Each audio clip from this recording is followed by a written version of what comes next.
Boa tarde. O primeiro escalão está no ar. Hoje temos o prazer e o privilégio de receber para conversar o CEO, presidente da empresa River Global, empresa especializada em marketing, comércio exterior, para prestação de serviços para organizações internacionais, sobretudo a americana, que tem interesse em estabelecer parcerias e negócios com o Brasil. Para participar do primeiro escalão nesta terça-feira, eu convidei a jornalista Tânia Miller. Obrigado, Madeira. Obrigado, Tânia. Madeira, primeiramente eu gostaria de perguntar qual é o objetivo, o escopo da River Global, qual é a meta da companhia, que é brasileira, em estabelecer parcerias no segmento internacional, sobretudo com o universo norte-americano. Obrigado. Boa tarde, Caetano. Boa tarde, Tânia. Muito obrigado pela oportunidade de estar aqui e falar um pouco sobre a nossa empresa, o trabalho que a gente faz para os nossos clientes do exterior que têm interesse em fazer negócio no mercado brasileiro. A River Global é uma empresa que surgiu há cerca de 16 anos atrás. O intuito era exatamente prestar serviço para organizações que estimulam, né, o comércio internacional e que têm como associados empresas que têm interesse no mercado brasileiro. Então nós somos uma empresa de consultoria, como você mencionou, né? A gente trabalha com marketing, comércio exterior, então a gente tem uma gama enorme de produtos e serviços para prestar para esses clientes, como pesquisa de mercado, participação em feiras e eventos aqui no Brasil, organização de missões comerciais, seja para o Brasil como para o exterior, nesse caso específico, os Estados Unidos.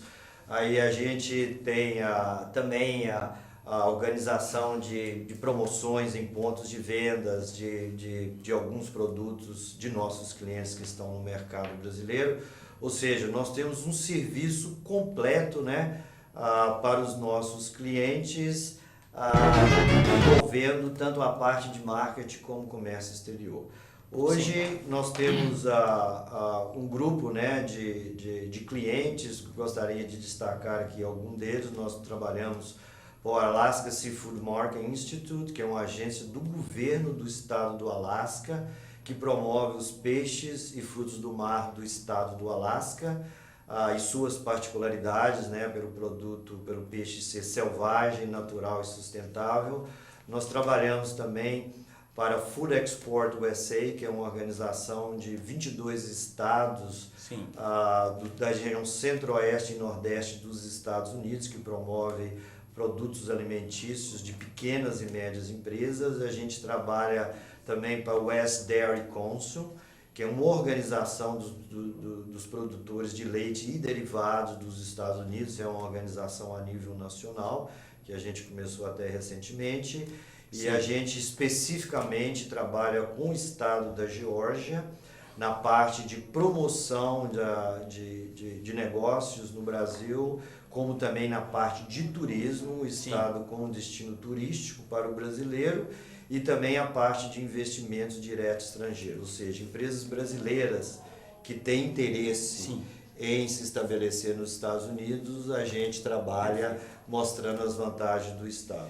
E tem um outro foco também, que seria a parte do turismo. Turismo, né? Exatamente. Antes de você explicitar esse foco específico, e antes de entrarmos na discussão do item economia, do item negócios, eu gostaria de perguntar qual é o papel da River Global no incremento do turismo no sul dos Estados Unidos, levando empresas brasileiras para conhecer esses estados. Quantos estados do sul são trabalhados pela River Global e qual é o volume de negócios gerados por esses estados no segmento de turismo?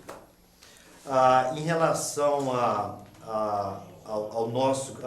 parte de turismo da nossa empresa, nós temos hoje no Brasil a representação da Travel South, né? USA, que é uma organização de mais de 50 anos que representa 12 estados do sul dos Estados Unidos que se juntaram para formar essa organização e promover em conjunto o turismo para essa região. Sim. E dentro dessa região a gente trabalha especificamente a parte de turismo para o estado da Geórgia, né? No caso da Geórgia a gente tem um programa completo, seja de turismo, seja de negócio, seja de investimento, e a gente representa no Brasil também a cidade de New Orleans. A gente trabalha para o CVB de New Orleans, ou seja, é um complemento, né? Eu diria que especificamente a Geórgia e New Orleans está dentro New Orleans, não se desse, interrompendo, também no segmento turístico? também no segmento turístico. E o foco, então, que a gente tem para o turismo dessa região, dos 12 estados, que é da Travel South, mas o programa de Brasil, ele está mais voltado para os estados de Alabama, Carolina do Sul, Louisiana, Tennessee e Georgia. Tânia, por favor. Falando um pouco de New Orleans, nós acabamos de participar, vocês também estavam lá, o IPW, que é o maior destino de turismo do mundo, a maior feira que tem nos Estados Unidos, esse ano foi em New Orleans, e eu gostaria que você falasse um pouco de como você viu essa edição e falasse um pouco do Martin Gras, que teve uma festa maravilhosa e que eles mostraram para mais de 6.000 pessoas o que New Orleans está fazendo e aumentando depois do Katrina, que ela praticamente se inspirou e renasceu. Tânia, é uma pergunta muito boa, né? A gente teve a oportunidade de estar junto no IPW em New Orleans. Realmente foi uma festa maravilhosa, um evento maravilhoso e uma oportunidade muito grande, né? De ter sido esse ano em New Orleans. Isso não só para a cidade de New Orleans em si, mas para a região sul dos Estados Unidos inteira, a qual a gente trabalha, né? Então, o ressurgimento, né, da cidade de New Orleans depois do evento do Katrina, hoje a cidade recebe mais turistas, né, do que recebia anteriormente. Renasceu das cinzas, né? A cidade renasceu melhor, renasceu com um potencial muito grande de turismo, né? E todo mundo, né, teve a oportunidade de ver a festa de abertura, né? E a similaridade especificamente do estado da Louisiana, em particular a cidade de New Orleans, né, com a nossa cultura é muito interessante. Você mencionou aí o Mardi Gras, né, que é o carnaval deles, que acontece na mesma época que acontece no Brasil, né, e a gente tem várias similaridades. Existe uma coincidência de datas do nosso carnaval com o carnaval realizado em New Orleans? Sim, existe uma coincidência de datas, sim, é a mesma época, né? E parte dos mesmos princípios, os carros alegóricos, que a gente chama de float, né? Sim. Em New Orleans, e esse ano, né, durante a IPW, a gente teve a oportunidade, né, no evento de abertura organizado pela cidade, nós tivemos dentro lá da arena do estádio os floats, né, 6 floats com convidados que participaram, né, com o pessoal organizado no centro do estádio e eles jogando beads, né, escolares típicos de New Orleans, né. Então foi uma festa maravilhosa, foi uma oportunidade maravilhosa para a gente, né. E com esse trabalho que a gente está fazendo para a região, né, para o sul dos Estados Unidos, então isso alavanca e nos ajuda muito, muito, muito mesmo para a promoção desse destino junto ao viajante brasileiro. New Orleans é muito conhecida pelos brasileiros como a terra do jazz, do blues. A River Global faz algum trabalho no sentido de levar brasileiros para conhecer de perto esses artistas que trabalham com jazz, com blues? Sim, a gente trabalha diretamente com isso, a gente organiza, né, missões de operadores de turismo, né, um trabalho muito grande junto aos operadores, levando eles... área cultural. E para eles conhecerem a região, criarem pacotes, né, nós fazemos também o que chamamos de press trip, levar jornalista para conhecer New Orleans, não só New Orleans, né, mas a região em si, o entorno de New Orleans, os outros estados também. Sim. A gente trabalha muito com a Brand USA, né, que é a organização a nível federal, e exatamente para trazer esse conhecimento. E tem uma curiosidade muito grande aqui em São Paulo, né? Nós temos aqui o Bourbon Street, que nasceu o bar, né, a casa nasceu inspirado numa viagem de um dos seus fundadores, que ele foi a New Orleans, conheceu a cidade, se apaixonou pela cidade, voltou com a ideia, né, de abrir uma casa noturna baseada em New Orleans para tocar jazz. Jazz e blues. Que é jazz e blues, que é Bourbon, que é maravilhoso. Bourbon Street é uma casa de espetáculos que é- existe em São Paulo, dedicada exatamente a esse tópico que o Madeira está nos falando. Exatamente. Aí um dos donos, né, dos fundadores, escreveu uma carta ao prefeito de New Orleans falando dessa iniciativa. Aí o prefeito adorou, chegou e recebeu eles lá. Na verdade, num dia o prefeito não pôde receber, mas deixou uma carta para o pessoal do Bourbon, né, falando para ele usar essa carta e ir no lugar que ele quiser para contratar artistas para a casa de evento deles em São Paulo. E ele organiza todo ano o Jazz Festival, né? Sim. Todo ano, e ele é apoiado pela cidade de New Orleans, na organização desse evento, para trazer artistas de New Orleans para tocar durante as comemorações. Madeira, falando novamente sobre Geórgia, o que significa o Estado? Geórgia é Estado ou cidade? É um Estado. Eu vou lhe perguntar o que significa para as empresas brasileiras Geórgia, hoje, especificamente hoje. Caetano, essa é realmente uma boa pergunta, né? Porque a Geórgia, apesar de muita gente talvez nem ter ouvido falar ou não conseguir identificar no mapa, nós ficamos, né, ao norte do estado da Flórida, e a Geórgia hoje é o estado americano que tem mais investimentos corporativos brasileiros. Nós temos mais de 40 empresas brasileiras estabelecidas no estado da Geórgia, que empregam mais de 15 mil pessoas no estado da Geórgia.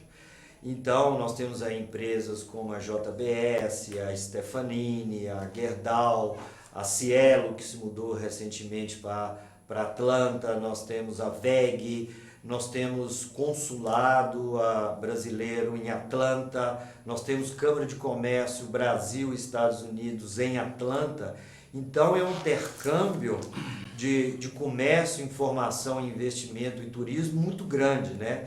Além da vantagem de a gente ter o aeroporto mais movimentado do mundo. É um né? PIB expressivo, né? Dada essa relação imensa de empresas brasileiras estabelecidas no estado da Geórgia, é um PIB absolutamente expressivo. Sim. Estabelecer um cotejo com o PIB universal brasileiro. Sim, e inclusive, né, a gente hoje representa o estado da Geórgia, a gente trabalha para a Geórgia há cerca de 6 anos, mas a Geórgia tem escritório no Brasil há mais de 20 anos. Inclusive o governador da Geórgia esteve no Brasil o ano passado para a comemoração desses 20 anos de presença no Brasil. O estado da Geórgia e o estado de São Paulo têm parcerias, né,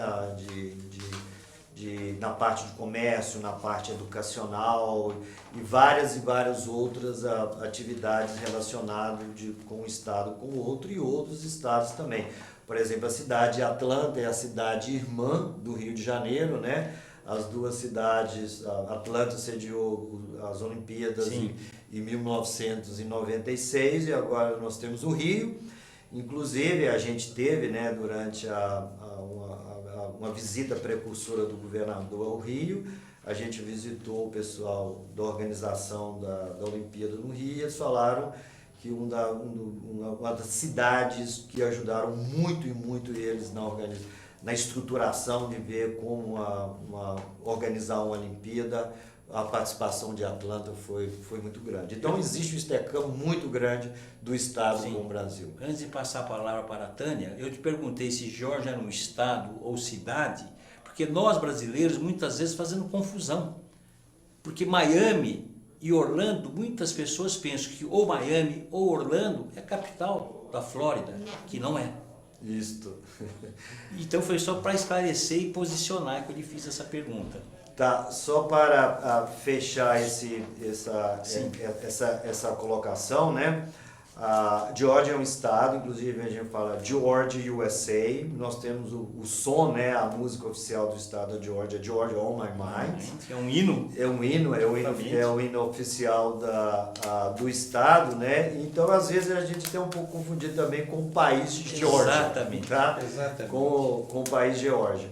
Mas e esse intercâmbio, né, que existe hoje, por exemplo, temos voos da Delta que vai direto para Atlanta, uma capilaridade, tem várias empresas que faz parte das 500 maiores empresas dos Estados Unidos que tem sede na Geórgia, a Coca-Cola é uma delas, a Delta é outra, a CNN é outra grande empresa que a gente tem em Atlanta. Então, é realmente um estado, né, que tem uma relação muitíssimo grande com o Brasil. Eu queria que você falasse um pouco de cinema, porque parece que ela se tornou a Hollywood, né? Sim, Tânia, é uma questão muito interessante que está acontecendo hoje na Geórgia em particular, mas em vários outros estados da região sul dos Estados Unidos, mas eu destacaria aí entre a Geórgia e o estado da Louisiana também, mas a Geórgia hoje ela ficou conhecida como a Hollywood da costa leste dos Estados Unidos. Hoje nós temos mais de 100 filmes ou séries de TV sendo produzidos no estado da Geórgia.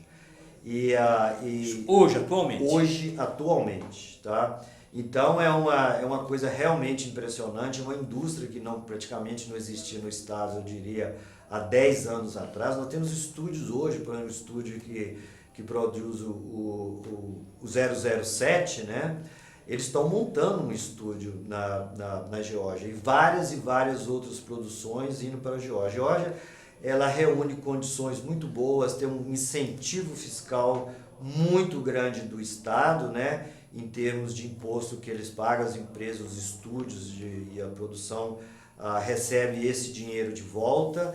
A condição climática ideal, né? Você tem vários tipos de cenário dentro do mesmo estado e o estado se preparou para receber essas produções com criação de cursos em universidades, tudo quanto é tipo de infraestrutura necessária para dar ao apoio à indústria cinematográfica, né? Então, com isso surgiram várias coisas. Tem programas hoje de turismo, né, sobre filme em Atlanta, em Savannah, por exemplo, Forrest Gump foi feito em Atlanta, aquela conversa na praça acontece em Savannah. Diário de Vampiros é feito numa cidade próxima a Atlanta, então, e o vento levou, mas... Hollywood que se cuide, hein? Exatamente. Hollywood que se cuide. Hollywood está mudando para a Geórgia e alguns outros estados do sul dos Estados Unidos. Então, isso para a gente ajuda muito na divulgação, né, do destino.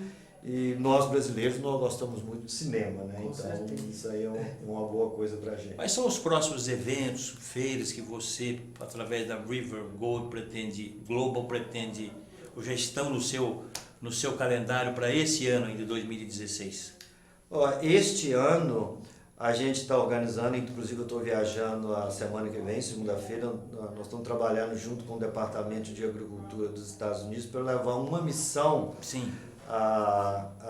de empresas brasileiras para um roteiro educacional, digamos assim, sobre a região pesqueira dos Estados Unidos. Eles estão indo para conhecer a região de pesca dos Estados Unidos. Então, vamos sair daqui, nós vamos para Seattle, né?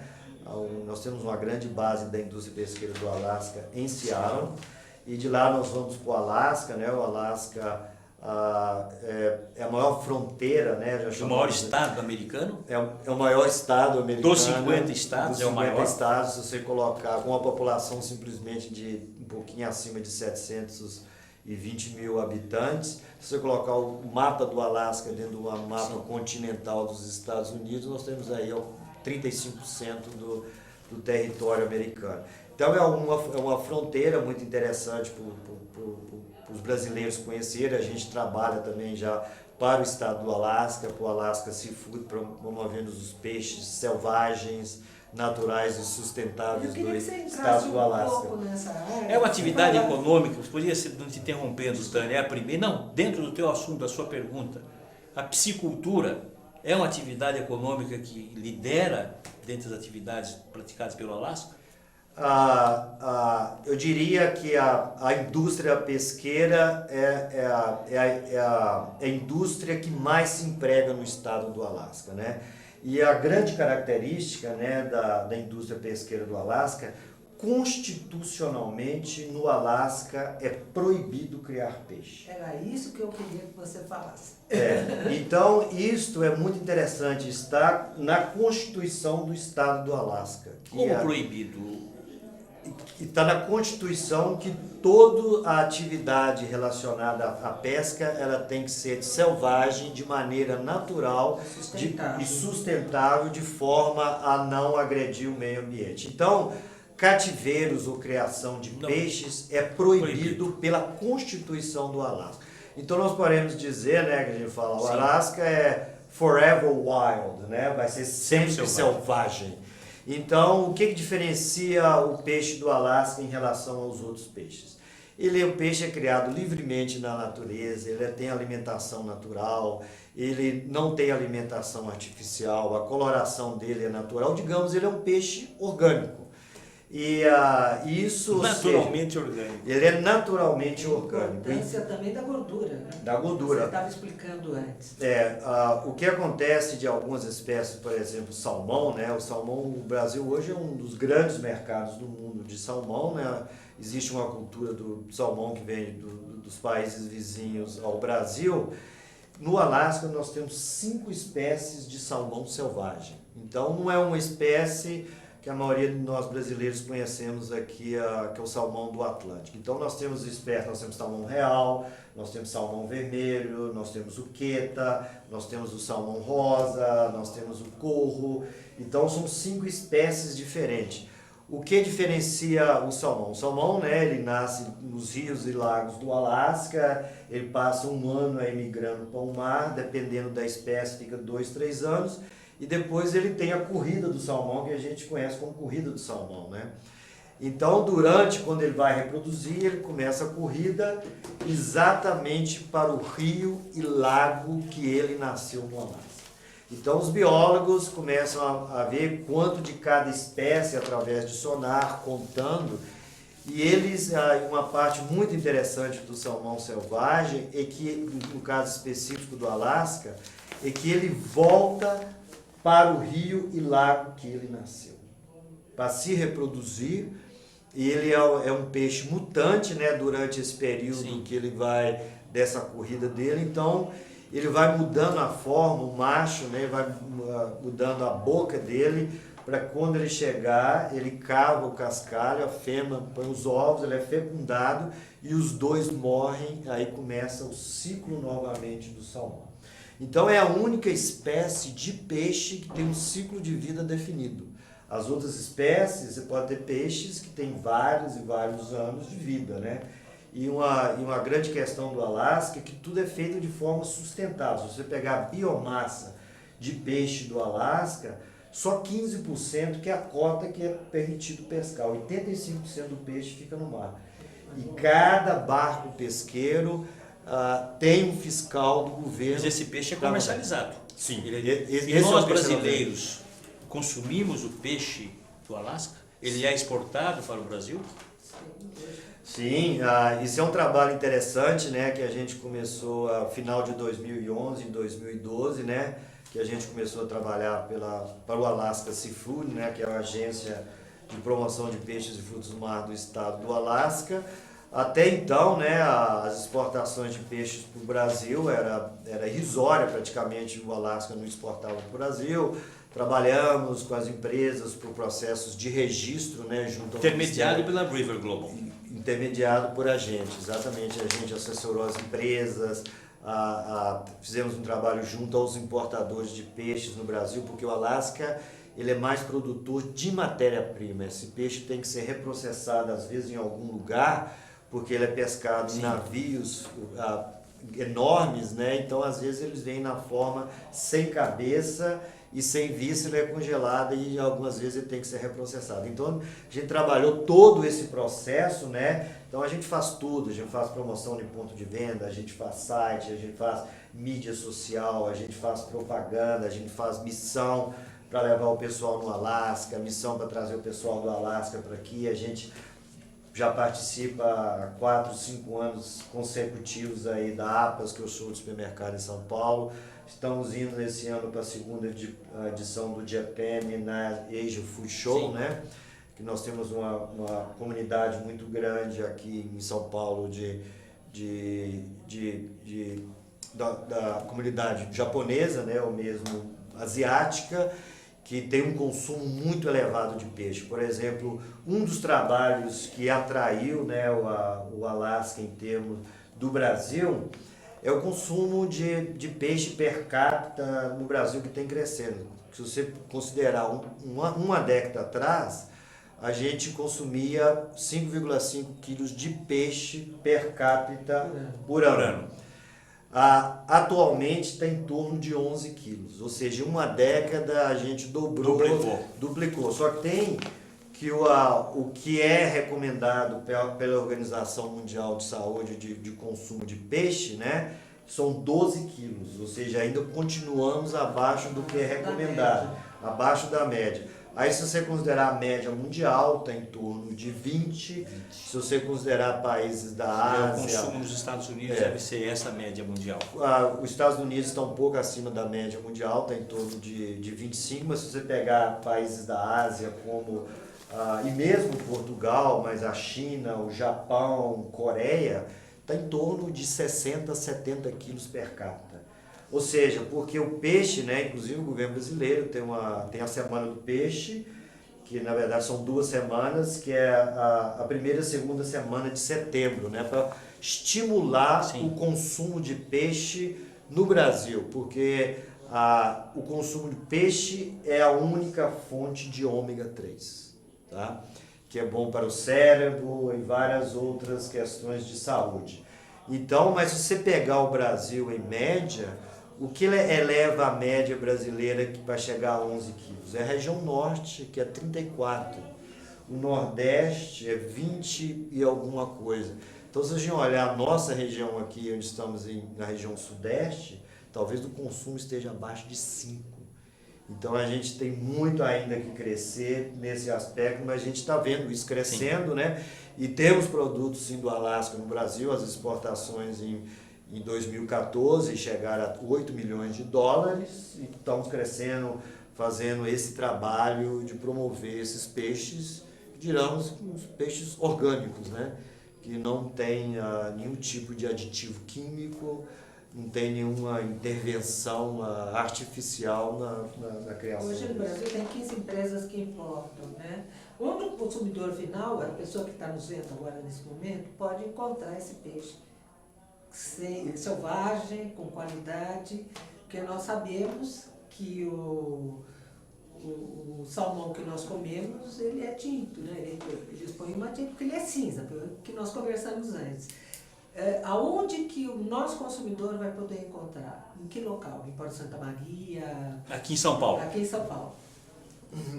Tânia, essa é uma boa pergunta, né? Porque o que acontece hoje nós temos vários tipos de peixe, né? Nós temos o que a gente chama no Alasca peixe branco, né?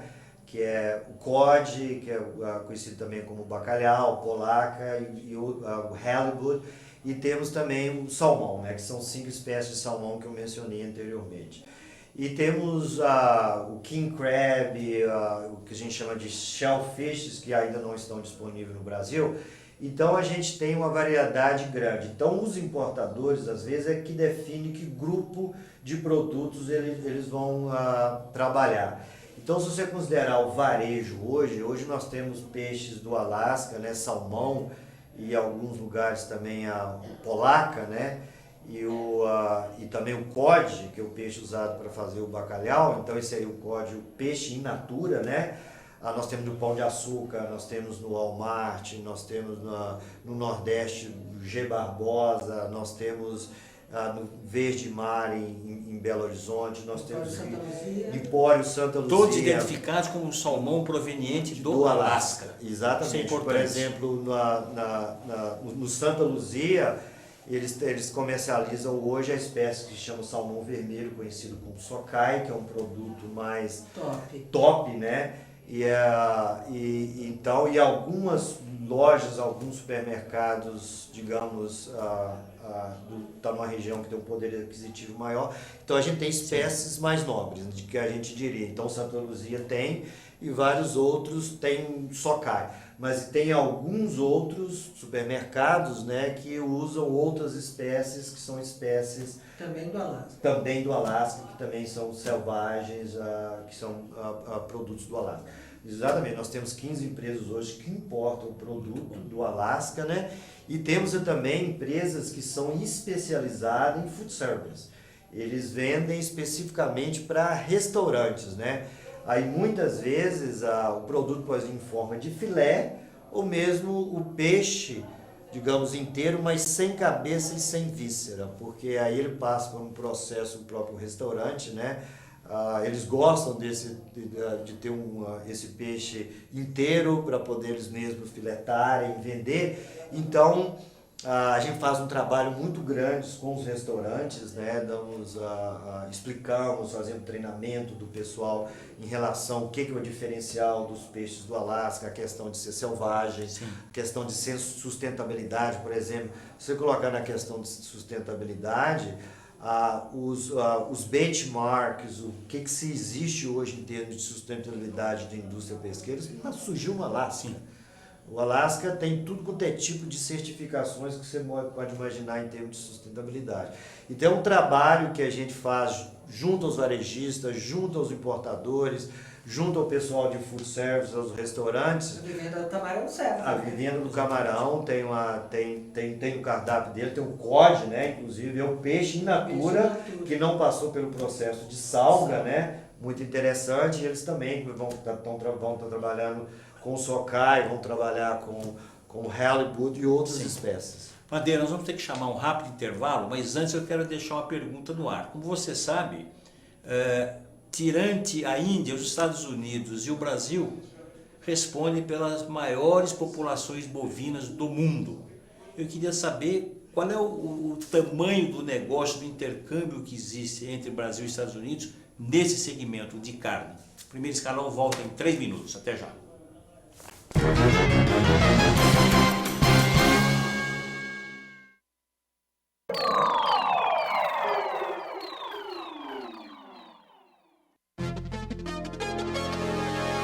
Dengue, zika, chikungunya. Falamos ao vivo do Mundo Consciente. Aqui todo mundo tampa a lixeira, tira a água do pneu, põe areia no vaso de planta.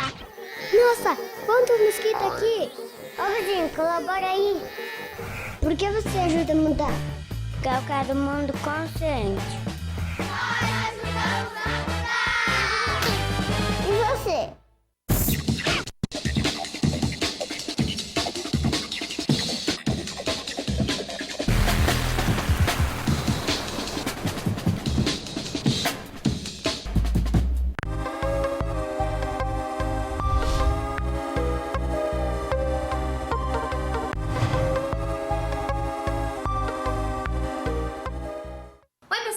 bem? Meu nome é Rafaela Bacic e toda quarta-feira na UTV eu apresento o programa Dicas da Rafinha. E hoje eu tô aqui pra falar pra vocês que, em homenagem aos 14 anos da UTV, eles criaram o primeiro portal marketplace, que é o UTV Shop. O que é o UTV Shop? É uma grande oportunidade de você ser um empreendedor digital sem precisar gastar muito dinheiro. É só você entrar em utvshop.com.br, escolher o plano que você quer para montar a sua loja virtual e selecionar entre os mais de 1 milhão de produtos quais que você quer colocar na sua loja. Aí é só divulgar nas suas redes sociais e todo mundo que comprar ali pela sua lojinha, você ganha uma comissão em cima de cada produto. Então é uma grande oportunidade para você ganhar um dinheirinho extra, para você ser um empreendedor sem precisar correr muitos riscos, porque você não precisa se preocupar com o fornecedor, que já são grandes nomes do mercado, parceiros da UTV Shop. Você só vai selecionar o produto, colocar na sua lojinha e divulgar nas suas redes sociais. Não precisa se preocupar com entrega também, porque os fornecedores já fazem tudo isso para você. Então, não perca tempo. Entre lá no UTV Shop, crie sua lojinha online e já saia ganhando seu dinheiro. Eu já criei a minha. Inclusive, quem estiver assistindo esse vídeo e colocar lá no cupom de desconto na hora do pagamento Dicas da Rafinha, vai receber 100% de desconto, ou seja, não vai pagar nada para criar a sua loja. Então não perca tempo, corre lá e monte sua lojinha.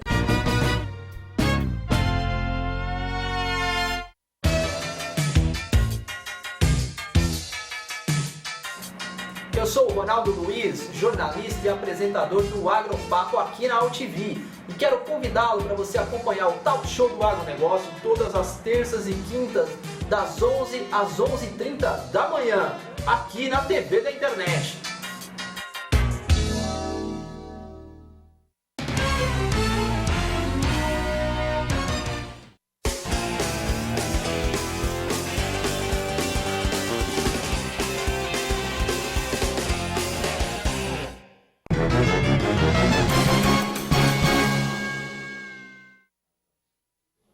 Bem, primeiro escalão volta com a entrevista com o José Madeira, CEO da River Global. Madeira, retomando a nossa pergunta sobre a parceria dos Estados Unidos com o Brasil no segmento de carne, o que você pode contar para a gente nesse campo, nesse universo? A pergunta é conveniente, né? Porque o Brasil acabou de assinar um acordo a semana passada com os Estados Unidos na parte de liberação comercial, tanto do mercado americano como do mercado brasileiro, para carne in natura, né? O que anteriormente não acontecia. Então é a abertura de uma nova fronteira para o Brasil, né? Para as Sim. empresas brasileiras. É recente, esse acordo foi assinado agora. Esse acordo foi assinado semana passada. Então é um acordo bem recente, é uma oportunidade tanto para as empresas brasileiras de chegar ao mercado americano, que é uma referência, né? Porque geralmente quem faz negócio nos Estados Unidos exporta para lá, ele recebe um carimbo de qualidade, né? Então eles acabam abrindo vários mercados em outra parte do planeta. Sim. E também para a gente, né, que trabalha para esses órgãos, representa uma oportunidade adicional. A questão, né, do comércio internacional, o é um negócio muito importante para todo mundo, né? E o Brasil, acho que começou a ver isso de uma forma diferente, fazer acordos internacionais, principalmente com países que têm condição de absorver, né, exportações brasileiras e que também geram oportunidades para o comércio bilateral. Sim. Um comércio grande, né, internacional entre dois países, mesmo que a soma deles seja zero, é beneficiário para as duas partes, né? Então, é uma grande oportunidade tanto para as empresas brasileiras como para as empresas americanas. E na área de leite e derivados, que você falou no início do programa? A gente, né, trabalha também com a West Dairy Council, né, que é uma associação dos produtores de leites e laticínios dos Estados Unidos. É uma associação a nível nacional, né, é um trabalho recente da gente. E a gente tem um foco maior nessa parte de ingredientes, né? Sim. Para a indústria brasileira de alimentos, a indústria farmacêutica, a indústria de cosméticos, que os Estados Unidos tem uma produção muito diferenciada em relação a ingredientes que são utilizados nessas indústrias. Então são oportunidades, é um trabalho recente para a gente, apesar da organização já explorar oportunidades no mercado brasileiro há alguns anos. Para a gente é uma missão nova. E é interessante, né, porque ela é uma missão complementar ao que a gente faz, e trabalhando nessa parte de alimentos e bebidas. Então dá para você ver, né, que a gente trabalha com peixe, que a gente alimentos e bebidas, investimento, turismo. É muito amplo. Ou seja, muito amplo. É uma coisa que foi evolvendo, na verdade, na empresa, né? Porque antes a gente o foco era mais comércio, mas um comércio mais aberto, que eram demandas, às vezes, de promoção de exportação de estados. Aí o que a gente começou a ver? Que o estado também demandava também a questão, mas eu quero promover o meu turismo também. Dá para você fazer isso para a gente também? Dá, começamos a fazer turismo. Mas a gente também quer ir para a parte de investimento, trazer investimento no caso específico da hora. Dá para você fazer? Dá. Então é um conjunto, né, eu diria que essas 3 áreas que a gente trabalha, elas são complementares, sim, né? Porque gastronomia, principalmente para nós brasileiros, é uma coisa especial, né? Inclusive tem um estudo da Travel South que eles fizeram, né? Inclusive foi um estudo do ano passado, que eles segmentaram por países do mundo o que cada país tem mais interesse. E o brasileiro está no topo da lista, disparado como destino, como turista que vai atrás da gastronomia. Eles sempre querem os melhores restaurantes nos Estados Unidos. No mundo inteiro. O brasileiro que viaja no mundo inteiro. É um comensal por excelência. É um comensal, exatamente. É um comensal por excelência. É um comensal por excelência. Por exemplo, eu que viajo muito, né, também desenvolvi essa curiosidade, nós mineiros, eu sou mineiro, gostamos de comer bem, né?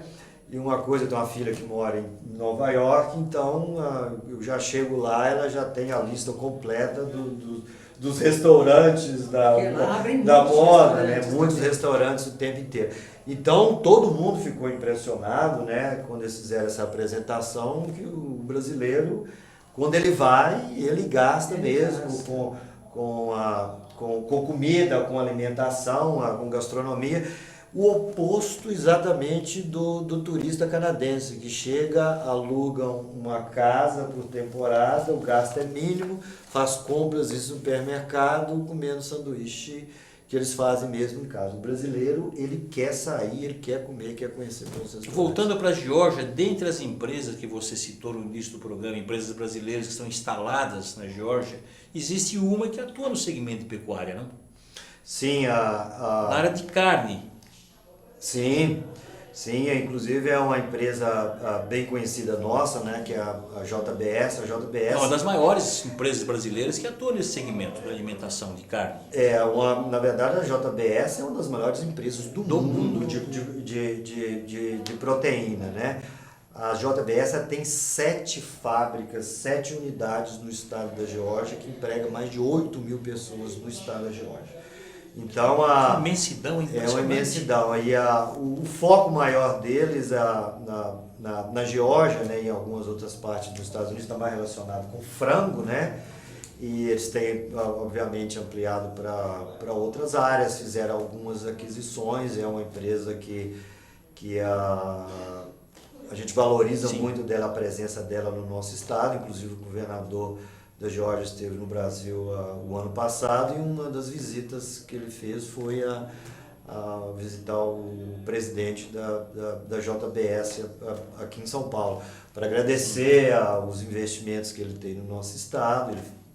Não só a JBS, mas a gente tem também a Marfrig. A Marfrig também tem uma unidade de frigorífico na Geórgia, né, que emprega mais de 2.000 pessoas no estado da Geórgia. Então, são investimentos consideráveis que as empresas nessa parte de proteína animal, né, seja de frango, seja carne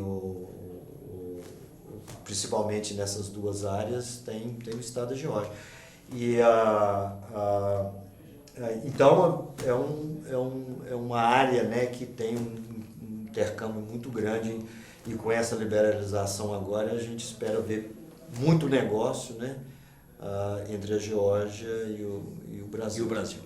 Tânia. O Departamento de Comércio dos Estados Unidos anunciou ontem que houve uma queda de 22%, em torno de 22% de brasileiros indo para os Estados Unidos. Como é que você vê isso? É um número que a gente não gostaria de ver, né, Tânia? Mas todos nós sabemos a realidade econômica, né, que a gente vivenciou o ano passado, né, e esse ano nós temos uma mudança de expectativa nesse momento. Mas o que aconteceu no ano passado? Foi uma combinação de fatores muito ruins, né, na economia brasileira. Recessão, questão política, o aumento do dólar, desemprego. A moeda brasileira chegou a desvalorizar aí 60% em relação ao dólar. E então isso realmente dificulta a viagem dos brasileiros para o exterior, né? E principalmente para os Estados Unidos.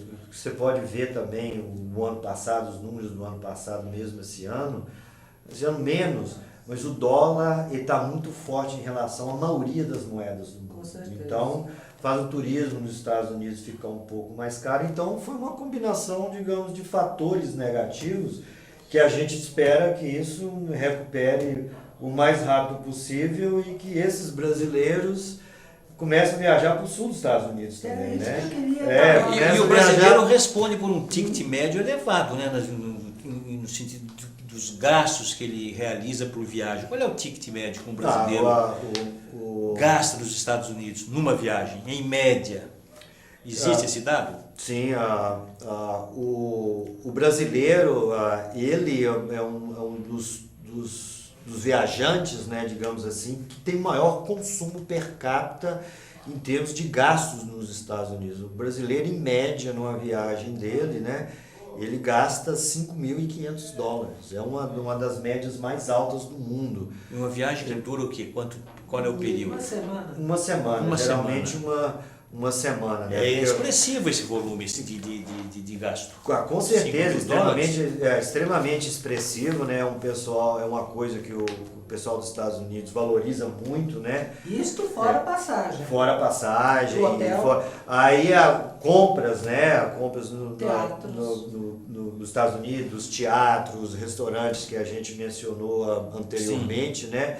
Então, realmente o turista brasileiro é um turista que o... Cobiçado. Agora, o que eu acho importante é o trabalho que você faz em levar, em demonstrar para o brasileiro que essa região sul tem que ser visitada. Porque o brasileiro vai sempre ou para Miami, ou para Orlando, ou para Nova York, mas ele não conhece, por exemplo, uma comida crioula de New Orleans, ele não conhece Lafayette, ele não conhece a história dos Estados Unidos. Então, eu acho muito importante o que vocês fazem. Sem dúvida Tânia, e é um trabalho que a gente gosta muito, né, de fazer para a região sul dos Estados Unidos. É uma região, né, que a característica principal dela é a hospitalidade, Com né? certeza. Conhecido pela hospitalidade, pela gastronomia, né? Pela música.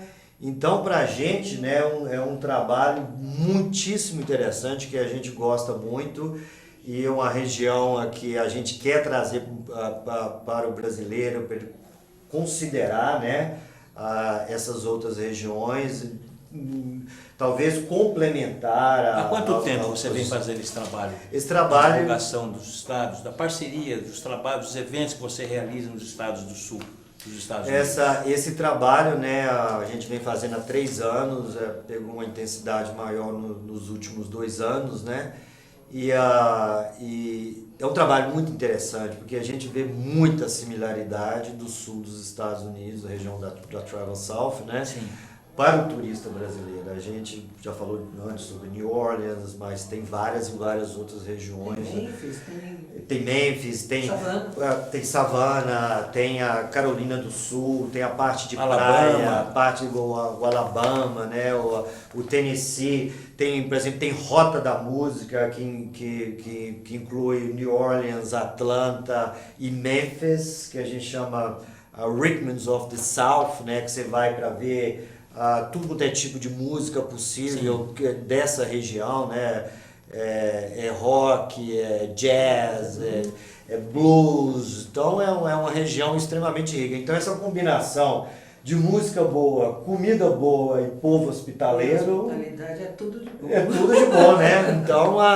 Então esse é o nosso trabalho para mostrar para o público brasileiro que existem outras regiões, outros destinos muito interessantes. Que não os tradicionais, Nova York, Miami, Orlando, tem muita coisa para se ver nos Estados Unidos. Tem muita coisa para se ver. Os Estados Unidos é muito grande. Eu achei o preço bem razoável. Razoável? Muito razoável. Você come bem e uma qualidade de comida maravilhosa. Maravilhosa, por exemplo, o estilo de comida, né, lá do sul dos Estados Unidos, principalmente na Louisiana, né?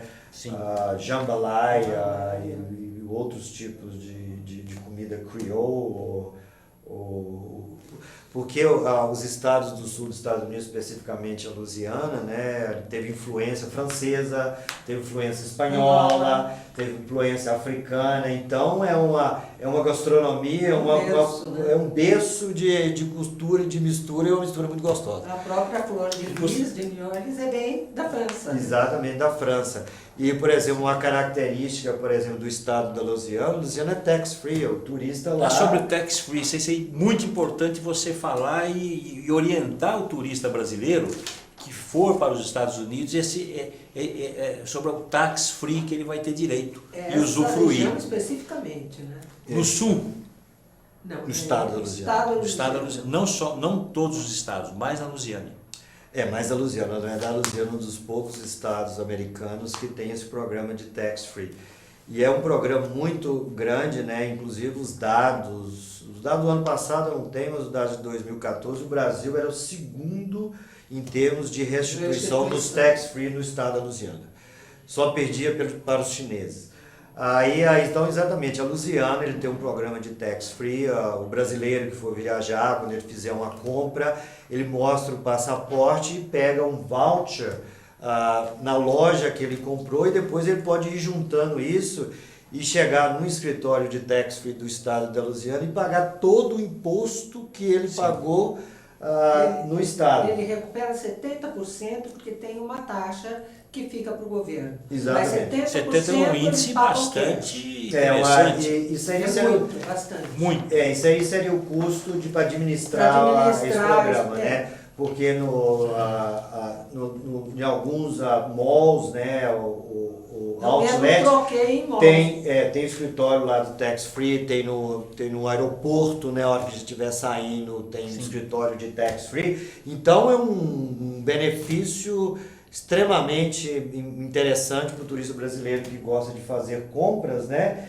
E o preço também na Louisiana é muito bom. É bom. É muito bom o preço lá. Você tem essas informações, uma boa parte delas, no site da River Global. Para o nosso internauta, qual é o site da River Global? Quem quiser navegar, conhecer o trabalho da River, você pode nos passar? Claro. Com certeza, Gaetano. O site da River Global é www.riverglobal.net. Repetindo, www.riverglobal.net. Isto. Perfeito. E aí mostra o trabalho que a gente faz, né, para cada um desses nossos clientes do nosso destino, mas nós também temos sites específicos e social media de alguns dos destinos. Por exemplo, nós temos site do Alaska Seafood, que é alaskaseafood.com.br. A gente tem Facebook do Alasca, que chama Peixes do Alasca, Facebook Peixes do Alasca. Peixes do Alasca. Nós temos Facebook da cidade de New Orleans, que chama Visite Nova Orleans. Nós temos Facebook da Geórgia, que é Explore a Geórgia. Nós temos sites também de New Orleans. Nós temos alguns outros de nossos clientes que a gente desenvolveu sites e Facebook ou social media em português.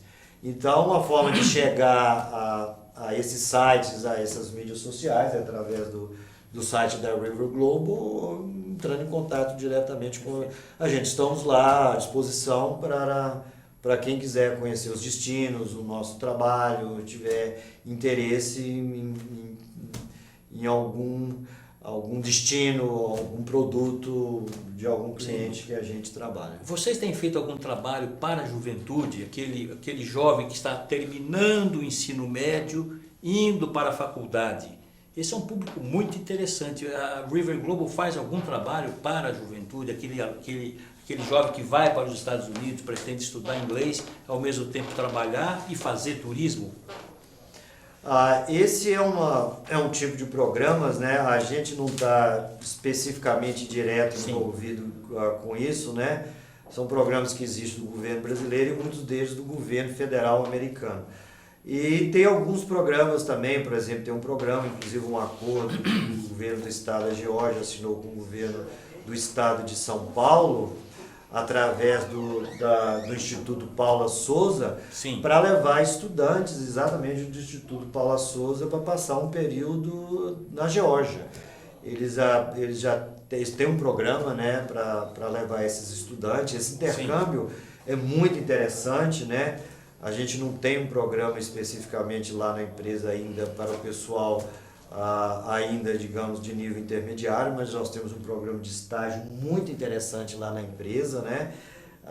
Vários estagiários que trabalham com a gente, e isso é uma oportunidade de esse jovem é o teu parceiro do amanhã, né? Você acaba Exatamente. fidelizando esse público. Hoje temos funcionários que foram estagiários no passado, inclusive a minha sócia, né, a Carolina Nascimento, ela foi estagiária da empresa. Então, o staff de vocês hoje, qual é? Nós temos, juntando terceirizados e pessoas, que a gente está em torno de umas 20 pessoas. Fixas, fora resto. Por aí. Caro Madeira, nosso programa infelizmente está terminando, nosso tempo está se esgotando. Agradeço a sua presença, a sua participação no Primeiro Escalão. Tânia também, muito obrigado. Obrigada, o Primeiro Escalão volta na próxima terça-feira. Até lá, muito obrigado.